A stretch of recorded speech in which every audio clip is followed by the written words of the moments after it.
Since Repair Clinic encourages you to perform this repair safely, a warning icon will appear when you should use caution. Before you replace the front panel felt seal on your dryer, be sure to unplug the power cord. Pull out the lint filter and place a towel over the opening to prevent the screws from falling into the venting. Use a Phillips head screwdriver to unthread the screws, securing the main top to the lint filter housing.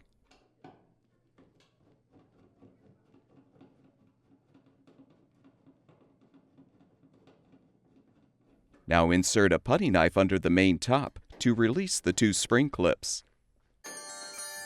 Lift the main top up. Disconnect the door switch wire connector. Use a 5/16" socket or nut driver to unthread the screws, securing the front panel.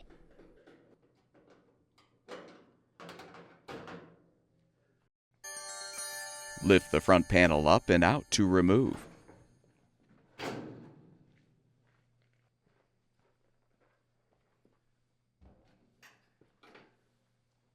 You can use a flathead screwdriver to help slide off the old felt seal from the drum support lip.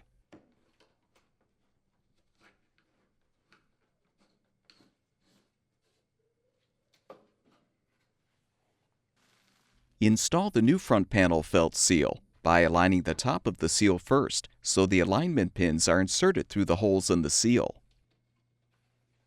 Now stretch the seal to fully align it on the drum support lip.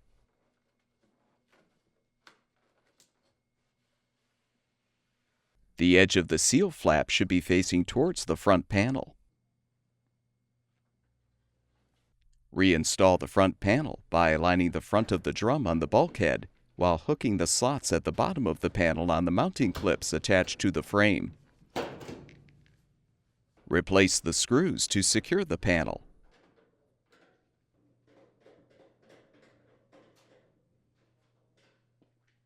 Reconnect the door switch wire. Lower the main top and snap it into position. Thread and tighten the screws to secure the main top to the lint filter housing. Replace the lint filter. With the repair completed, plug the power cord back in, and your dryer should be ready for use.